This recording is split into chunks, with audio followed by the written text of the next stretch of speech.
वाहिगुरु जी का खालसा वाहिगुरु जी की फतेह।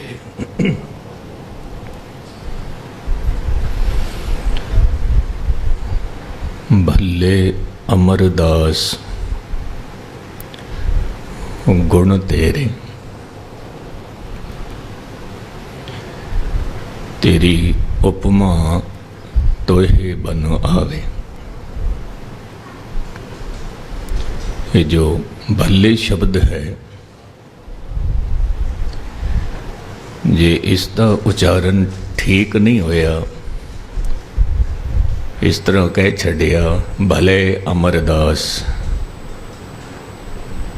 तो इस तो भाव होया कि अमरदास जी बहुत चंगे हन, भले हन। पर उच्चारण करना है भले अमरदास गुण तेरे, क्योंकि फिर इहदा मीनिंग चेंज हो गया। फिर भले तो मुराद जाति, जे भले कह दिता उस तो भाव चंगा, बहुत भला। धन गुरु ग्रंथ साहिब महाराज विच जो सवैये दे बोल आउंदे हन, जिहदे विच गुरु नानक साहिब दी उपमा,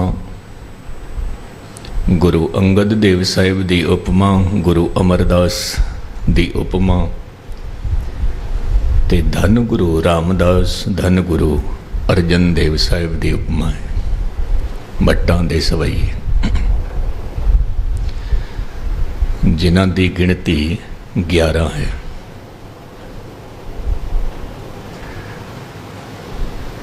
तो भट्ट कवि की कहंदा है, कहंदा है कि बदलों दे विच कितनी को बूंदा हन, इहदी गिणती मिणती कौन कर सकता है? कोई भी नहीं। क्योंकि बदलों दे विच जो बूंदा हन, उन्होंने असी कह सकते हैं अनगिणत, गिण नहीं सकते। बट कवि कहता है थोड़ी देर लिए मन लेंदे हैं, असी गिण सकते हैं। पहली गल तो गिण ही नहीं सकते, पर मन लेंदे हैं। गिणती हो सकती है, मिणती हो सकती है। धरती ते जितनी बनस्पति है, उस बनस्पति ते जितने फुल लगे हन बसंत विच, गिणती नहीं हो सकती, नहीं हो सकती। पर फिर भी गिणती कर सकते हैं। मैं फिर गल दोहरा देवां, गिणती नहीं हो सकती, पर एक गल कहने वास्ते, उदाहरण देने वास्ते कह सकते हाँ कि गिणती हो सकती है। सूरज दे विचों निकलन वालियां किरणां, उन्हां दी गिणती नहीं हो सकती। कितनी किरणां हन, गिणती कौन करेगा? नहीं हो सकती। चंद्रमा दियां किरणां गिणती कौन कर सकता है? नहीं हो सकती। पर थोड़ी देर लई मन लईए गिणती कर सकते हैं, मन लईए। फिर कहते ने कि समाधियां दे विच महादेव दी समाधि सब तो गहरी है। समाधि तो मुराद है ਉਹਦੇ ਵਿੱਚ इकमिक हो जाना, ऐसी समाधि।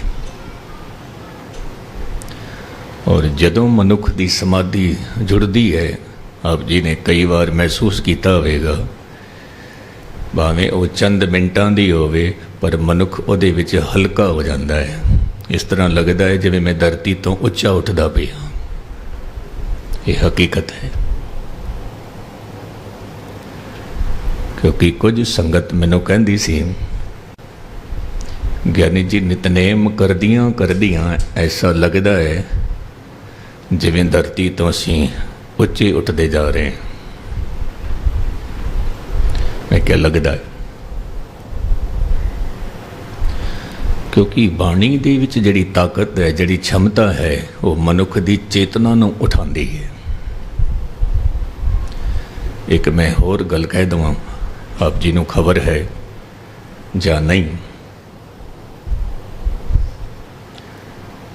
कि जदों असीं बैठ के सिमरन करते हाँ, नितनेम करते हाँ, तो कई बार असीं कोशिश करते हैं कि कुछ ना कुछ असीं जमीन ते विछा के बैठीए। जदों खंडे बाटे दा अमृत तैयार किया जाता है, पहला चादर विछाई जाती है। तो मैनू भी किसी ने पूछ लिया सी, ज्ञानी जी ये की भाव है? तो जिथों तक मेरी समझ सी, मैं यही आख्या कि जे किधरे चादर ना विछाईए तो धरती दे नाल जिसनों असीं कहंदे हां अर्थ बन सकता है, उहदे विच पावर जा सकती है। जदों आप जी बैठ के सिमरन करदे हो, कुछ विछा के बैठदे हो, तां करके ऊर्जा आप जी दे शरीर विच ही घुमदी रहे, चेतना हल्की हो जाती है। फिर ऐसा लगता है जिवें मैं उच्चा उठ रहा, उच्चा उठ रहा। तो महादेव का ध्यान कितना डूंगा सी, किसी ने पता नहीं। फिर कहते ने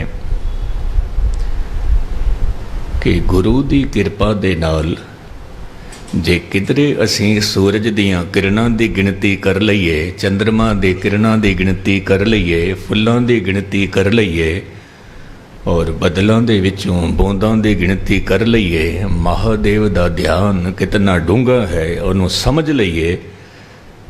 पर जे किधरे कोई ये आखे कि गुरु अमरदास साहिब दे गुणां नूं मैं बखान कर सकां, कहंदे ने ये नहीं हो सकता, नहीं हो सकता।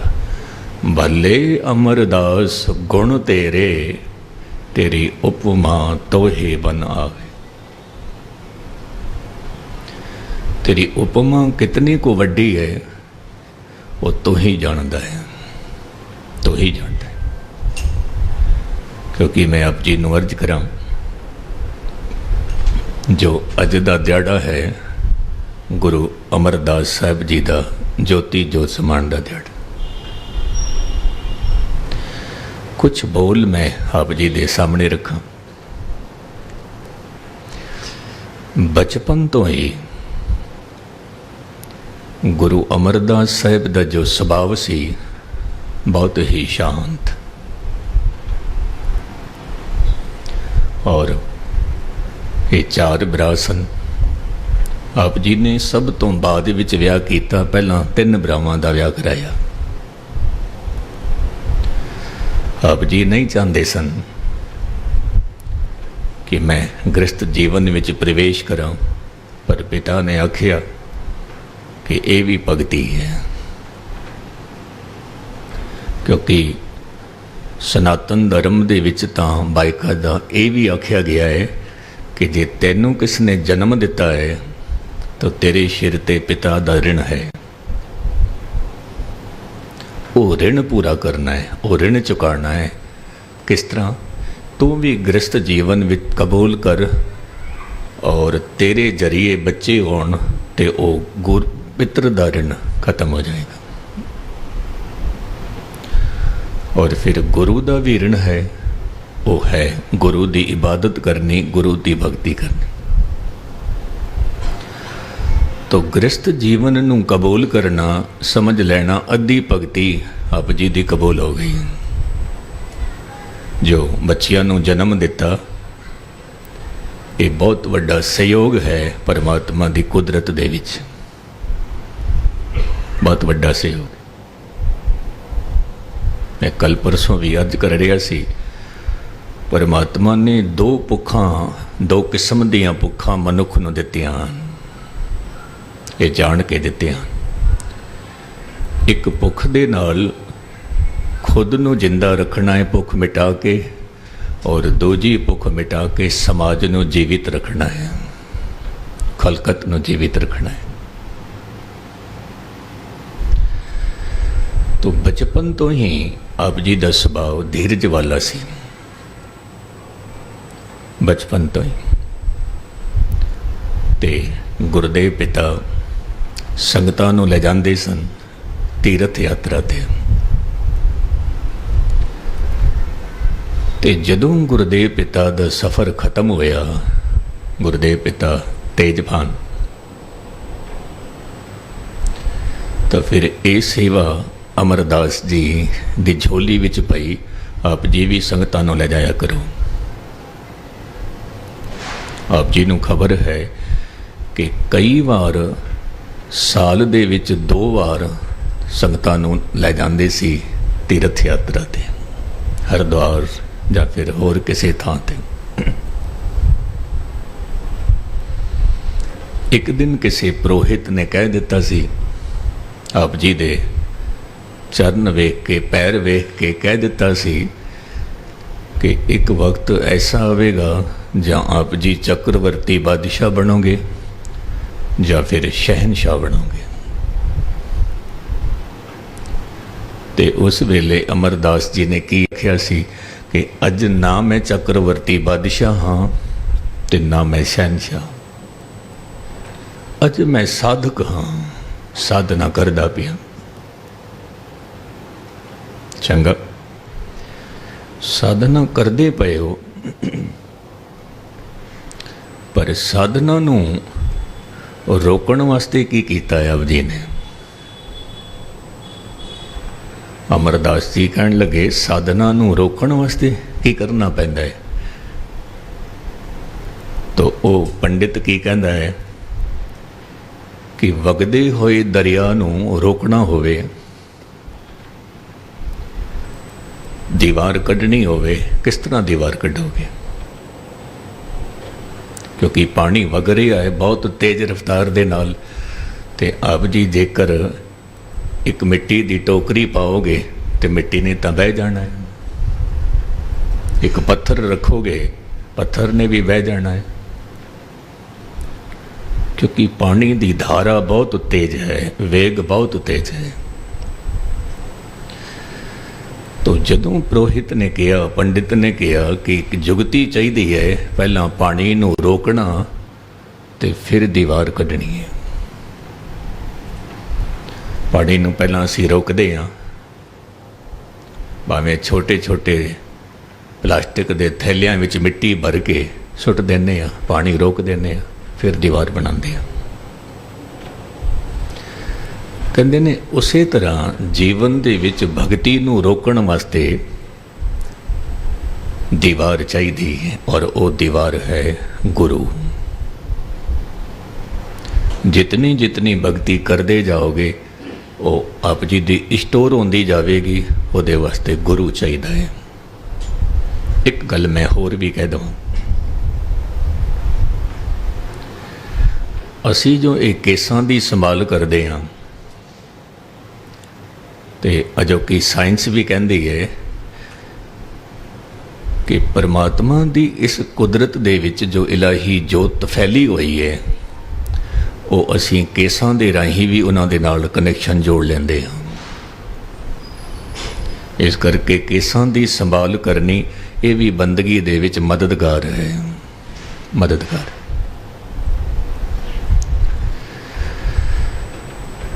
तो जदों उस पुरोहित ने कहा कि गुरु चाहिए है जीवन विच बंदगी रोकण वास्ते, गुरु चाहिए। धन गुरु अमरदास साहिब महाराज जदों अपने घर पहुँचे ने, तो आप जी दे भतीजे दे नाल गुरु अंगद देव साहिब जी की बेटी बीबी अमरो व्याही हुई सी। वो अमृत वेले उठ के पाठ करना, संभाल करनी, शाम दा वक्त होंदा सी, संध्या दी संभाल करनी।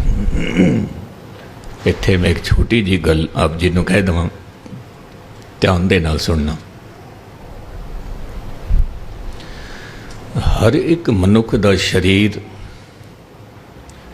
जां शरीर ही नहीं, पूरी कुदरत 3 गुणा दे नाल बनी हुई है। पूरी मखलूक 3 गुणा नाल बने हैं। पूरा अस्तित्व तिन्हां गुणां नाल बनिया होया है, तमो रजो सतो। हुण जे जीवन दे विच तमो तुसीं कढ दवो, कढ ही नहीं सकदे, क्योंकि साडा जिहड़ा शरीर है, कुदरत दा जिहड़ा शरीर है, उसनूं तुसीं इस तरह समझ लवो कि ये तिपाही है। तिन इहदे पैर हन, तमो रजो सतो।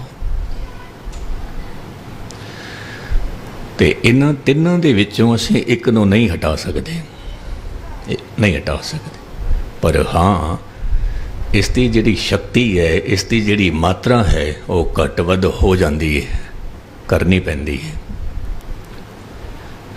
जिहड़ा मनुख बंदगी करता है उहदा सात्विक सुभाव 90% हो जाएगा, बाकी तमो ते रजो 5% रह जाएगा। जिहड़ा मनुख राजनीतिक दुनिया विच पहुँच गया उहदा 90% राजसी प्रबल होवेगा, बाकी 5% तमो, 5% सतो। और जे धर्म दा सारा भी लवेगा तो केवल इस करके कि मैं इलेक्शन जित जावां, वोट जित जावां, बाकी कुछ भी नहीं लेना देना। जिहड़ा तामसी सुभाव दा मनुख है, आलसी, सुस्त, बैठे रहना, कुछ भी ना करना, उहदा 90% तमो गुण वध जाता है, पर 5% फिर भी रजो गुण ते सतो गुण 5 मौजूद रहिंदा है, मिटदा नहीं बिल्कुल भी।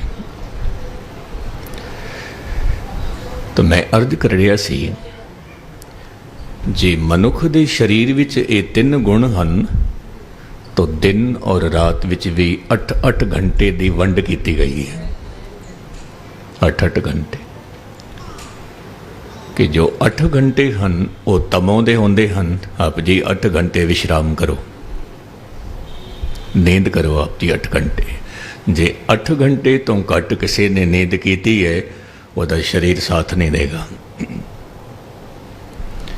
और 8 घंटे तो ज़्यादा जिसने निंद्रा की है, शरीर ओदा भी तामसी सुभाव का हो जाएगा। फिर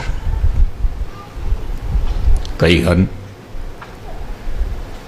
मैं किसी ने फोन किया प्रेमी नूं, मित्र की करदे पे हो? कहने लगे ज्ञानी जी हुण तां नाश्ता करदा पिया। तो मैं कन्फ्यूज हो गया थोड़ा जिहा, किधरे मैनू तो नींद नहीं आ रही, दोपहर दे 2 बजे ने नाश्ता करदा पिया है।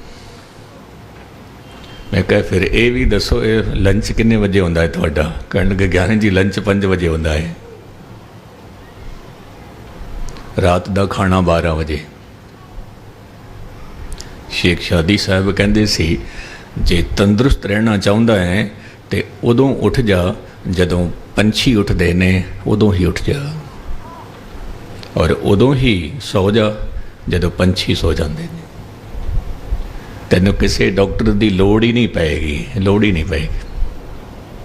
हकीकत है, ये आकाश में उड़ते हुए पंछियां नूं किधरे देखिया कि डॉक्टर की लोड़ पै गई हो, तंदुरुस्त रहते हैं। तो 8 घंटे सोना, 8 घंटे फिर कम करना, ये रजोगुण है। और आप जी को यह भी खबर है 8 घंटे की ड्यूटी विद्वाना ने जो तय की है, यदा कोई विशेष कारण होगा, ये रजोगुण है। बाकी दे जिहड़े 8 घंटे हन वो आप जी दे बीतने चाहिए हन सतो विच, भगती विच, साधना विच, सिमरन दे विच। तो कुछ विद्वानों ने की आख्या कि सवेर का वक्त सतो दा हुंदा है, शाम का वक्त भी सतो दा हुंदा है, और जदों सूरज चढ़ गया, सूरज चढ़न तो लैके सूरज छिपण तक ये रजो दा हुंदा है। इहदे विच लोग कारोबार चलाते हैं, मेहनत करते हैं। और फिर रात का वक्त हुंदा है वो तमो दा हुंदा है, लोग सो जाते हैं। लेकिन असी की कीता, ना तमो वेखिया, ना रजो वेखिया, ना सतो वेखिया, लगे हुए हैं दुनियावी धंधियां दे विच।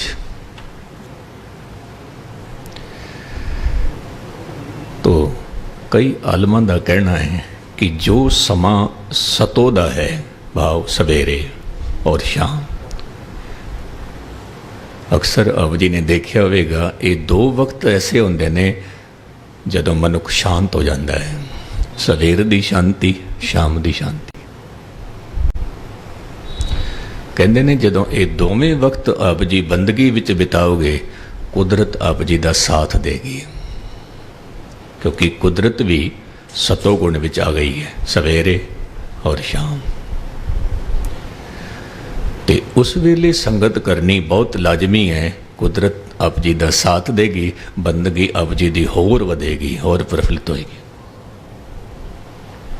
और एक दिन ऐसा आएगा फिर आप जी धीरे धीरे आप जी का ये सतोगुण वधदा जाएगा और एक पड़ाव फिर ऐसा आएगा जो आप जी इलाही जोत विच छलांग लगाओगे, क्योंकि सतोगुण तो छलांग छेती लगती है। सुभाव मिठा हो गया, सुभाव निबरता वाला हो गया। मैं जिक्र कर रहा सी बीबी अमरो जी, जिन्होंने अमरदास ने सवाल किया ये इलाही बोल किन्हां दे हन। तो बीबी अमरो ने कहा, गुरुदेव पिता जी ये बोल गुरु नानक साहिब दे हन, जिन्हां दी गद्दी ते मेरे गुरुदेव पिता बैठे हैं। गुरु अमरदास साहिब महाराज दर्शना वास्ते आ गए ने, आके मत्था टेके आए। मत्था किस तरह टेके आए? आप जी नूं मैं अर्ज करा, जिस तरह असी मत्था टेकते हाँ, मत्था तो उस तरह ही टेके आए, पर साडे मत्था टेकण विच और अमरदास दे मत्था टेकण विच दिन रात का फर्क है। दिन रात का हुण इसनूं गहराई नाल समझना। एक छोटी जी गाथा आप जी दे मैं सामने रखा तो गल पकड़ा जाए। एक संत की करदा सी, संगतां नूं ले जांदा सी गुरु धामां दी दर्शनां लई। जिवें आप जी भी कई बार जांदे हो संगतां दे नाल, ते वो संत कहंदा सी सामने गुरुद्वारा है इतिहासिक, जाके मत्था टेका। संगत मत्था टेक के वापस आंदी सी, फिर अगे तुर पैना। फिर संत जी ने कहना, इत्थे एक होर भी गुरुद्वारा है इतिहासिक, इत्थे भी मत्था टेके आओ। संगत चली जाती सी मत्था टेकण वास्ते, पर संगतां दे मन विच एक सवाल चल रहा सी और पुछ ही लिया, संत जी सानू कहंदे हो मत्था टेक आओ, असी मत्था टेकण भी जाते हाँ, तुसीं बैठे ही रहिंदे हो, तुसीं क्यों नहीं जाते मत्था टेकण वास्ते?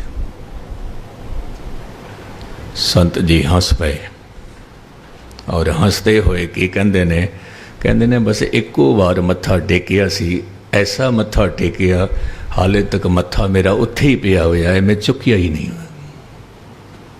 मैं अपना मत्था चुकिया ही नहीं। इस तो की भाव है? फिजिकल तो मत्था चुकिया होगा, पर वो किस मत्थे की गल कर रहे हैं? कहन लगे, मैं जो मत्था टेकिया तो दोनों निवण मनन तेरा नाम, बस तेनू मन लिया, तेरे हुक्म नू मन लिया, ये मत्था टेकना है, ये मत्था टेकना है।